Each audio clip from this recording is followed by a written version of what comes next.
এই পৃথিবীতে সবচেয়ে দামি জিনিস কি? স্বামী স্ত্রীর সম্পর্ক কিসের উপর টিকে থাকে বলেন তো?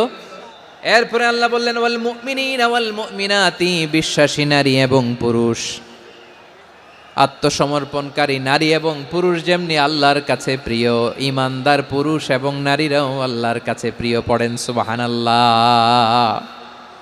মুমিনিনা ওয়াল মুমিনাতি, দেখেন আমি আলোচনার শুরুতেই বলেছি এই আয়াতে আল্লাহ তাআলা পুরুষদের কথা বলার পাশাপাশি কাদের কথা বলেছেন? নারীদের কথা। আওয়াজ করে বলেন কাদের কথা? হ্যাঁ, নারীদের কথা বলেছেন। এজন্য মুমিনিনা ওয়াল মুমিনাতি, আল্লাহ ঈমানদার পুরুষদের যেমনি পছন্দ করেন, ঈমানদার নারীদেরকেও তিনি পছন্দ করেন। ঈমান মানে হচ্ছে স্বীকৃতি দেওয়া।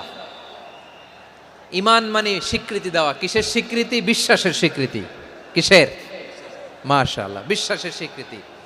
এই পৃথিবীতে বিশ্বাসের দাম বড্ড বেশি। এই পৃথিবীতে সবচেয়ে দামি জিনিস কি? বিশ্বাস। বিশ্বাস ছাড়া এই জগৎ চলে? স্বামী স্ত্রীর সম্পর্ক কিসের উপর টিকে থাকে বলেন তো? হ্যাঁ, বিশ্বাসের উপর টিকে থাকে। স্বামী স্ত্রীর সম্পর্ক টিকে থাকে বিশ্বাসের উপর। পার্টনারশিপে যারা ব্যবসা করেন, পার্টনারশিপের বিজনেস, এটা টিকে থাকে কিসের উপর? বিশ্বাসের উপর। এই জগৎটাই চলে বিশ্বাসের উপর। বিশ্বাসীরা এই পৃথিবীতে না থাকলে আল্লাহ এই পৃথিবীও টিকায় রাখতেন না। একজন বিশ্বাসী এই পৃথিবীর বুকে বেঁচে থাকলে আল্লাহ তাআলা এই পৃথিবী ধ্বংস করবেন না। চিল্লায় পড়েন আল্লাহু আকবার। এই পৃথিবীর সবচেয়ে দামি বস্তু বিশ্বাস, সবচেয়ে দামি। বিশ্বাস দিয়ে এই পৃথিবী চলে। এজন্য জ্ঞানীরা বলে বিশ্বাসে মিলায় বস্তু, তর্কে বহুদূর। বলে না? বিশ্বাসে মিলায় বস্তু, তর্কে বহুদূর। বিশ্বাসে এই পৃথিবী টিকে থাকে।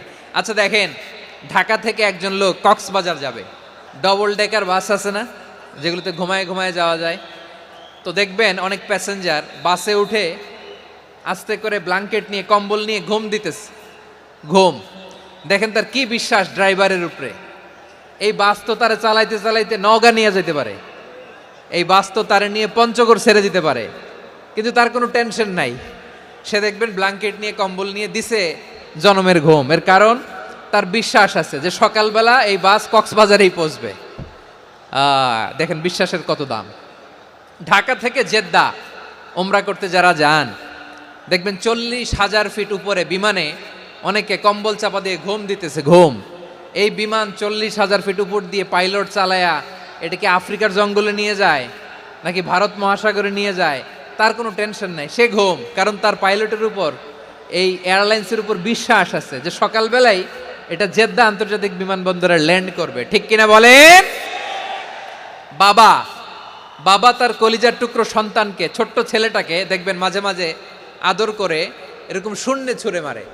তো মেয়েটাকে শূন্যে ছুঁড়ে মারলে দেখবেন মেয়েটা খিলখিল করে হাসে, খিলখিল করে হাসে। ও যদি নিচে পড়ে ওর হাতও ভাঙবে, পাও ভাঙবে, তারপরেও হাসে। কেন হাসে? কারণ মেয়েটার বিশ্বাস আছে যে আব্বু আমারে ছাড়বে না, আব্বু আমাকে ঠিকই ধরে ফেলবে। চিল্লায় বলেন ঠিক কিনা? ও আমার প্রাণের ময়মনসিংহের ভাইয়েরা, এই জমিন চলে বিশ্বাসে। বিশ্বাস এই পৃথিবীর সবচাইতে দামি সম্পদ। এজন্য একজন বিশ্বাসী জমিনের মধ্যে বেঁচে থাকলে জমিনের উপর আল্লাহ প্রলয়ঙ্কারী কিয়ামত দিবে না। এজন্য আল্লাহ বললেন ওয়াল মুমিনিনা ওয়াল মুমিনাতি, বিশ্বাসী পুরুষ এবং নারীকে আমি আল্লাহ বড্ড ভালোবাসি। তারা এমন ভাবে বিশ্বাস করে, না দেখে বিশ্বাস। আল্লাহ বলছেন আল্লাযীনা ইউমিনুনা বিল গায়বি ওয়া ইউকিমুনাস সালাহ, আমার বিশ্বাসী বান্দারা না দেখে বিশ্বাস করে। অদৃশ্যের প্রতি তারা বিশ্বাস রাখে, না দেখে বিশ্বাসটাই আসল বিশ্বাস। ঠিক কিনা বলেন? আচ্ছা, বুঝে থাকলে উত্তর দেন। আমার হাতে 3টা চকলেট নিয়ে যদি আমি বলি এই যে আমার হাতে চকলেট, তুমি বিশ্বাস করো? আপনি তো বলবেন করি, কারণ চকলেট তো দেখা যায়। বিশ্বাস না করে যাবেন কই? কিন্তু আপনারা না দেখায়া 3টা চকলেট এরকম মুষ্টিবদ্ধ করে পিছনের দিকে নিয়ে যদি বলি বন্ধু আমার পিছনে ডান হাতের মুঠায় কিন্তু 3টা চকলেট আছে, বিশ্বাস করো? ও না দেখেও যদি বলে বন্ধু তুই যেহেতু বলছিস বিশ্বাস করি, যদি করে এটাই আসল বিশ্বাস। না দেখে বিশ্বাস করাটাই আসল বিশ্বাস। অদৃশ্যের প্রতি বিশ্বাসকে বলে প্রকৃত বিশ্বাস। আল্লাযীনা ইউমিনুনা বিল গায়ব, আমার বান্দারা না দেখে আমি আল্লাহর উপর বিশ্বাস করে। এবার বিশ্বনবী বললেন 6টি মৌলিক কর্মসূচির সারমর্মের নাম যেমনি হলো ইসলাম, ঠিক তেমনি 6টি মৌলিক বিশ্বাসের বিষয়ের উপর ঈমান আনার নাম হলো বিশ্বাস। সুবহানাল্লাহ বলেন। ছয়টা মৌলিক বিষয়ের উপর যদি আপনি বিশ্বাস রাখেন, এটা হচ্ছে ঈমান। সেটা কি? সাইয়েদনা জিব্রাইল বললেন, ইয়া মুহাম্মদ আখবিরনি মাল ঈমান, ঈমান কারে বলে বলো।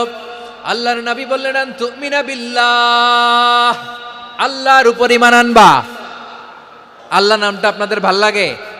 আল্লাহ নাম যতই জপি ততই মধুর লাগে, নামে এত মধু থাকে কে জানি তো আগে। আল্লাহ নাম যতই জপি, ও নাম জপে প্রিয়তম, ও নামে জপে মজনু সম, ওই নামে পাপিয়া গাহে হৃদয় গোলাপে বাগে। আল্লাহ নাম যতই জপি, সুবহানাল্লাহ বলেন। আল্লাহর নাম এত মধুমাখা নাম, এত জাদুমাখা নাম, সব নবীরা এই নামের জিকির করেছেন, সব আল্লাহর ওলিরা এই নামটি জপেছেন। এজন্য এই নাম জপলে হৃদয় শান্ত করে দেয় কে? বিশ্বনবী বললেন, ঈমান মানে আন তুমিনা বিল্লাহ, আল্লাহর উপর ঈমান আনবা, ওয়া মালাইকাতিহি, ফেরেশতাদের উপর ঈমান আনবা, ওয়া কুতুবিহি, আল্লাহর পাঠানো কিতাবের উপর ঈমান আনবা, ওয়া রুসুলিহি, রাসূলের উপর ঈমান আনবা, ওয়াল ইয়াউমিল আখিরি, শেষ বিচারের প্রতি ঈমান আনবা, ওয়া তুমিনা বিল কদরি খাইরিহি ওয়া শাররিহি, আল্লাহর দেয়া তাকদীরের উপর ঈমান আনবা। ঠিক কিনা বলেন? তাহলে এই ছয়টা মৌলিক বিষয়ের উপর বিশ্বাসকে বলে ঈমান। আল্লাহ ওই ঈমানদারদেরকে পছন্দ করে যাদের ঈমান এরকম মজবুত। আল্লাহ বললেন, ওয়াল মুমিনিনা ওয়াল মুমিনাতি, ঈমানদার পুরুষ এবং নারীরাও আমার কাছে বড্ড প্রিয়। তাহলে আমার প্রিয় ভাইয়েরা, ইসলাম যেমনি বুঝেছেন সারেন্ডার, ঈমান মানে হচ্ছে বিশ্বাস, বিশ্বাসের স্বীকৃতি। এই বিশ্বাস না থাকলে ওই মানুষের কোনো দাম নাই। ঈমান ছাড়া নেক আমলের কোনো দাম নাই। ঈমান হলো সংখ্যার মতো, নেক আমল হলো শূন্যের মতো। ঈমান কিসের মতো? সংখ্যা, আর নেক আমল শূন্য। আচ্ছা, আপনি ঈমান আনেন না, ঈমান ছাড়া খালি নেক আমল, তাহাজ্জুদ, নামাজ, রোজা, জিকির, আজকার, এক এক ইবাদতের কারণে খালি শূন্য পাইতেছেন। শূন্য পেতে পেতে পেতে পেতে হাজারটা শূন্য, এটার কোনো দাম আছে? কথা কয় না, দাম আছে। কিন্তু আপনি ঈমান আনার পর একটা সংখ্যা পেয়ে গেলেন, এক। এবার নেক আমল করলেই একের পাশে শূন্য বসে গেলে কত হয়? 10। এবার আবার দান করলেন, আরেকটা শূন্য পাইছেন, কত হইছে? এবার আল্লাহর কোরআনের তেলাওয়াত করলেন, আরেক শূন্য, কত হইছে? এবার জিকির করলেন, আরেক শূন্য, কত হইছে? আবার ভালো কাজ করলেন, আরেক শূন্য, কত হইছে? এখন যত সৎকর্ম নেক আমল করেন, শূন্য যত বাড়ে, এটার দাম আছে না নাই? এজন্য আমার প্রিয় ভাইয়েরা, ঈমানের দাম সবচেয়ে বেশি। ঈমান হলো সফলতার মাপকাঠি। টাকা যার বেশি সে সফল নয়, এই সমাজে দাপট যার বেশি সে সফল নয়, এই সমাজে খ্যাতি যার বেশি সে সফল নয়, যার হৃদয় ঈমান আছে, বিশ্বাস আছে, সেই সফল। ঠিক কিনা? এজন্য রব্বুল আলামিন বলেন, কদ আফলাহাল মুমিনুনাল্লাযীনা হুম ফি সলাতিহিম খাশিউন, সফল হয়েছে তারা, ঈমান এনেছে যারা।